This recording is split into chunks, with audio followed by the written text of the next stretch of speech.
I came back to town for a family function, and I said something that usually, we were the jokesters of the family, and that we usually get a rise. And he looked at me with this like disdain and walked off. And I was like, what the hell is going on?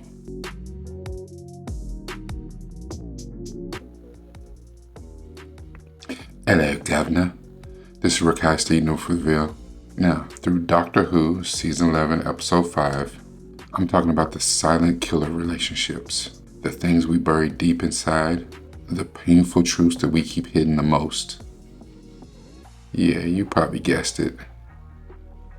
Secrets. Because whether it's the family that you're born into or the one that you choose for yourself, those things that go unsaid can slowly, silently, and completely destroy the bonds that you built.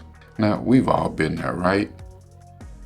Carrying that weight, afraid to speak, convinced that the truth will be more destructive than silence. But what's the real cost of keeping things unsaid? Now, I'm going to take a media therapy deep dive into Doctor Who's Season 11, Episode 5, the Tsuranga Conundrum. Now, this episode is set on a galactic hospital ship, and it's a brilliant metaphor for a group of people, all chosen family, who are trying to heal, but they all have things that they're hiding.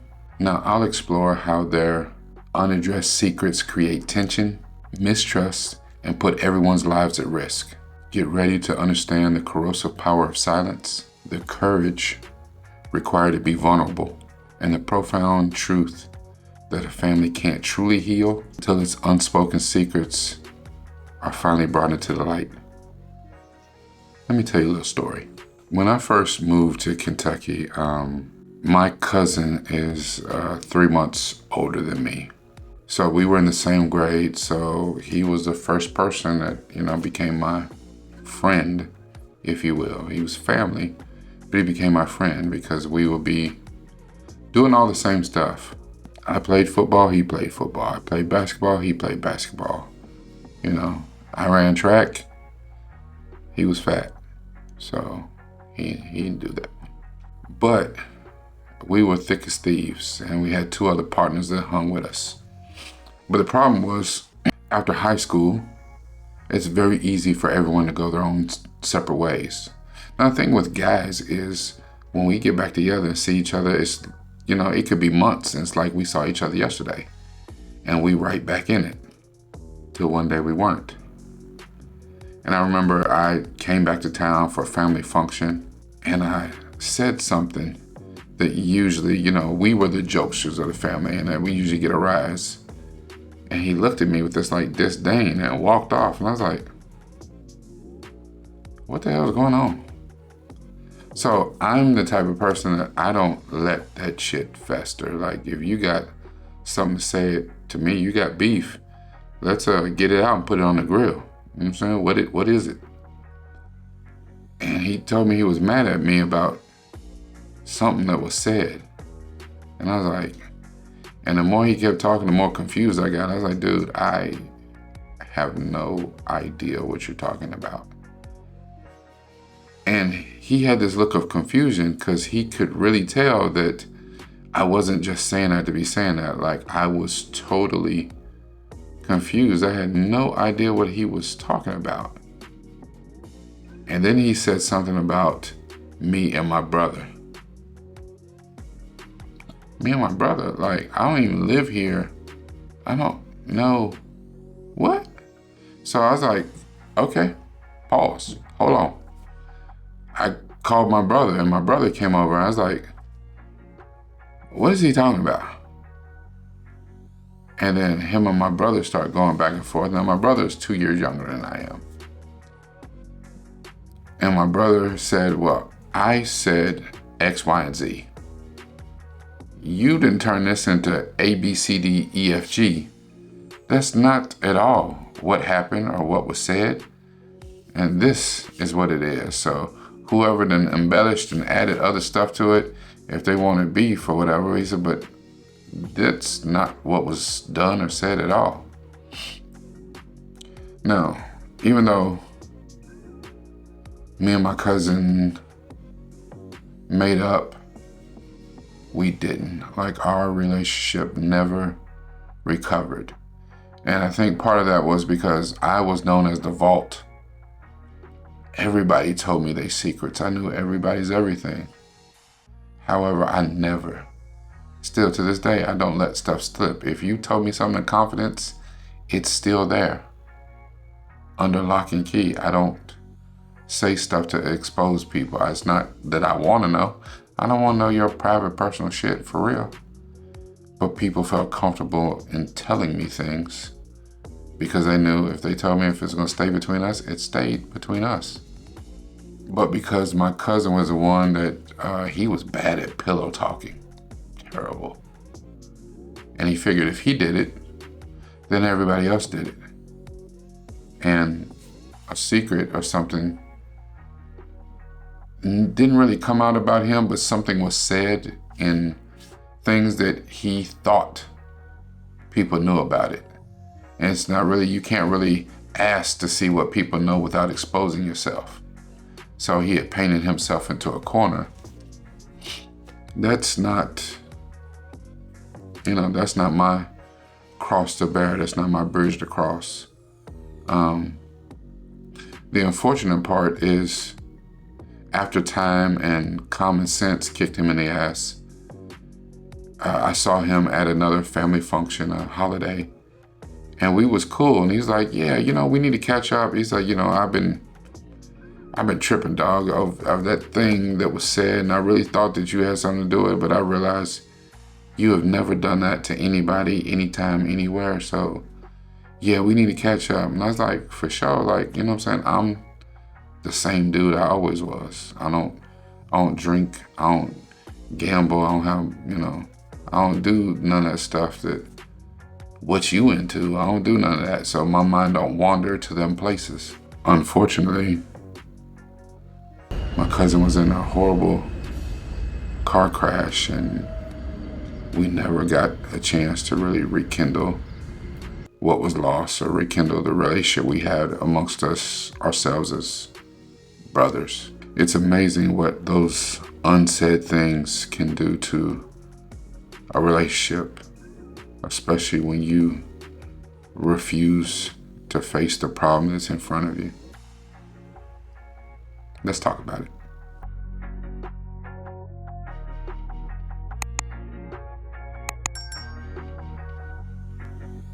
Hello, Governor. This is Rakai Steve, new from the Ville. And we're here to talk about Doctor Who, Season 11, Episode 5, The Tsuranga Conundrum.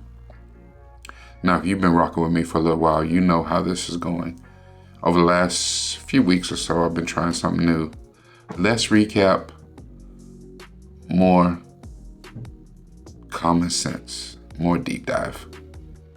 So I'm really cutting back on a recap. I'm gonna give you the intro. I gave you the welcome story. I'm gonna give you kind of the hello, thank you for being here kind of deal. We'll do the quotes, we'll do the personal thoughts, and out. Now remember, if you're here, I'm assuming that you've already watched this episode, but if you need a refresher, go into the description and look up episode where this analysis is based on, and you can see the reaction between Centel and myself. And by all means, do not be a stranger. Hit the like right now. Hit the like button. And believe it or not, you can share this with all the people that you know. But I need you to leave comments as well. Leave a comment. You can do it for the algorithm. You can do it for me. You can do it for the culture. I don't care. Leave a comment. And by all means, if you haven't subscribed, make sure you hit the subscribe button. Now, you know that I love my quotes. And I only got one today. And it's from Cassandra Clare. And she says, lies and secrets are like cancers in the soul. They eat away what is good and leave only destruction behind. I'm calling this media therapy deep dive secrets. You do know that secrets are a silent killer, right? The whole premise of this show, everything being set on a hospital ship. The hospital ship itself proves that unspoken secrets are the biggest threat to your chosen family. Secrets are not harmless. Now, all of us have them. And there's some things that you don't want everybody to know. Everyone doesn't need to know your secrets. But why do you keep secrets? Why is something a secret? Why are things not transparent? They are silent, corrosive wounds that erode trust and destroy the very foundation of relationships. So we find the doctor and our three companions on a junk planet. The entire planet is made of junk, and they're looking for something. And they've been looking for a while. Now, while they are looking, the doctor ends up getting hurt. And being hurt on this planet somehow triggers the hospital ship to come and get them. The problem is, in this sector of the galaxy, of the universe, things are very specific. So the hospital ship comes to pick them up. And at first you sense the tension. And you think, there has to be something malevolent. There has to be something evil going on. Come to find out, even throughout the entire episode, no, it really isn't. But this hospital ship is a high-stakes hospital ship. It's only staffed by 2 people. And it's a powerful metaphor for this truth. It demonstrates that a group of people, a chosen family, cannot heal or survive a crisis if its members are keeping vital things, vital information unsaid. You know, when you watch a TV show and you see that this person has some information, then this person has some information over here. And if only these 2 people would talk, they could put everything together and fix the problem. But somehow, some way, these 2 people don't get the information that each other needs. Now, I know sometimes you gotta advance a plot, and it'll be the entire hour has gone by before these 2 people, or several episodes before these 2 people ever talk and figure out, I had what you needed, you had what I needed, let's figure this thing out. That is frustrating as hell. Now, on this particular episode, we have a couple guests on the ship. The only people on the ship are not the doctor and her companions. You have the 2 staff that work on the ship. One of the staff, the head of the hospital ship, is Brett Goldstein, who you might know from Ted Lasso, and his partner, I guess, if you will. But our other guests on the ship is a lady who was one of the other patients being transported is Eve Cicero, a renowned general. Her brother, Durkis, and then Eve has a synth robot named Ronan. And then also on the ship is a dude named Yas. I did say a dude, a man, who on his planet, everyone can get pregnant. So he's a pregnant dude. And on his planet, his particular species, dudes are pregnant and they give birth to other dudes, and then women get pregnant and give birth to other women. Yeah. So it just so happens that when the spaceship came to pick up the injured doctor, some other entity sensed the spaceship and it made its way on board. It not attacked the ship, but it went to the ship, and come to find out the little entity is called a pating. It looks like Stitch, but it looks like the cross between Stitch and a gremlin. But the thing about a pating is it eats everything that's passed. Nothing can hold it. It eats everything. And we find out in the episode that it's interested in power. So it's eating its way to the power source of the ship. Now the problem is the General Eve, she's extremely sick. She's dying because the way she piloted her ships was using a neural processing system, very similar to what we saw in like the Pacific Rim series, where in order to power those powerful Jaegers, they had to be, what do they say, in the drift. Like you had to power it with your mind. And that has caused her to be very sick, but she's hiding it from her brother Durkis. Durkis has always been kind of the black sheep of the family because she's such a renowned, famous, great general, and he's not. They thought that he would be just like her. He's not. He's a great engineer. So he kind of fell into her shadow, fixing her ships. But she hasn't told him how sick she is. And he doesn't know how talented he is at fixing her ships and fixing things. So as the Pating is tearing through the ship, tearing stuff up, it creates an opportunity for these two to talk, especially since Durkis does not trust Ronan, her robot. The team, very similar to the ship, is falling apart. And you see that Yaz, Ryan, and Graham are not dealing with the loss of Grace. They are all feeling it, especially everything that they went through in the last episode to deal with the arachnids in the UK. Yaz decided to go back and travel with the companions because she didn't want to deal with the madness that was going on in her house. They seemed to be overly involved in her life, and she just didn't want to deal with that right now. But because they won't talk about this silent, not only the grief that they're dealing with, but the other problems. Because just when you deal with grief, your other problems don't go away. They don't say, you know what? I'll wait. I'm gonna let you deal with that, and then I'll be over here whenever you're ready to come. No. All your problems hit you at one time. And that's what makes it hard for a lot of people to get through them, because it's hard to prioritize what should you deal with first.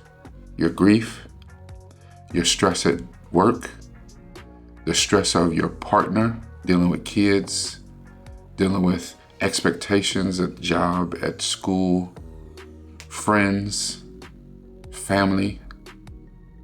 What do you deal with first?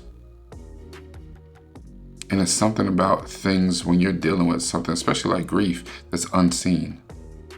People ask you all the time, how are you? How you doing? What are you supposed to say? Can you really unload on them? Because don't nobody want to hear that. Can you really want to say, well, yeah, when I woke up this morning, I didn't want to get out of bed. I wanted to hide under covers. And then when I did, I went from suicidal to homicidal. Don't nobody want to hear that. They're like, oh. They just look at you like, oh, I'm sorry I asked. I didn't mean to. Now, some people genuinely want to know how you're doing. But that's few and far between. You got to know your friends. Read the room. Now, because the ship is falling apart, just like their relationships, especially with Ryan and Graham, who won't come together and they won't. And I'm not saying that they have to grieve together, but at least if they talk about it, they could probably help each other in getting through this. This crisis on the ship is forcing our little chosen family to deal with the problems that they have. Brett Goldstein's character Astos gets sucked out of the airlock. So he's not able to help anymore, and that's all he was trying to do was help. So his companion, the nurse on the ship, she has to take over. Eve Cicero, she's sick. So she has to finally confide in her brother and tell him what's going on, because she wants to pilot the ship, because the Pating is eating out everything on the ship. And the ship is going to crash, it's going to fail. But once the other people on the ground, they find out a Pating is so dangerous, you can't let him come to your planet. He's like the aliens from the Alien series. You can't let them come to your planet. So right now we have a double problem, because the TARDIS is back on the junk ship, on the junk planet. And if the people on the ground of where the hospital ship is automatically programmed to go to, if they find out there's a Pating on board, they're going to blow this thing up. There's no chance it will not make the ground. So our team, our chosen family, has to work fast to figure out a solution. The hospital is a metaphor in itself, because the hospital is dedicated to physical healing. If you go to the hospital, first thing they do is ask you what's wrong with you. But more times than not, they're dealing with a physical pain, something that can be seen. And even if you said, listen, my chest, my heart's hurting, they take x-rays to see what can they deal with something that they can see. But the worst kinds of things to deal with are the ones that they can't see. When you just tell them you're sick, and they're like, okay, what's wrong with you? Well, I'm sick. Well, what do you mean you're sick? What are your symptoms? What can we deal with? Well, my stomach hurts, my head hurts, I don't feel good. Well, why do you don't feel good? I don't know. That's hard. They don't know how to deal with that, so that's why they start guessing shit. Well, it kind of sounds like maybe it's this. Here, take this medicine, call me in the morning, see if it's that. They don't know. And the thing is, as people, we have a hard time dealing with the things that we can't see either. Because a lot of times, we won't even be as forthcoming as we are with the doctor. You don't tell them what's going on with you. You don't tell the other people you know. When they ask you, what's wrong with you? You okay? You be like, yeah, I'm fine. I'm good. You don't tell them. So how are they supposed to respond? Emotional wounds take the most out of us. But because the way they're inflicted, they continue to wound us, and we continue to be wounded by them. But they're wounds that other people can't see. So they won't give you time. They won't give you grace to get over that wound because they can't see it, and you're not telling anybody about it. The thing that's beautiful about how this episode ends with Dorcas and Eve is that it shows a family, whether it's biological or chosen, has the ability to overcome a threat. And the ability to do that is directly linked to the courage that we have to overcome our internal secrets and build a foundation of honesty and vulnerability. And for a lot of people, those two words, vulnerable and honest, are hard words to get past. There are a lot of instances in this particular episode that show where trust is not given, it's earned. But even after it's been earned, a lot of us have a hard time trusting. Being vulnerable, being open, being honest. But that's the only way that you or your chosen family is going to get ahead. This is Rakai Steve Newt from the Ville. Make sure that you like, share this. Leave me some comments about what you thought about this. The secrets that can destroy relationships. What do you think about this episode? And if by all means, if you haven't subscribed yet, make sure that you do. Watch all the videos. You might find something that resonates with you. At the end of the day, it's all about this, but it's even better when you use this.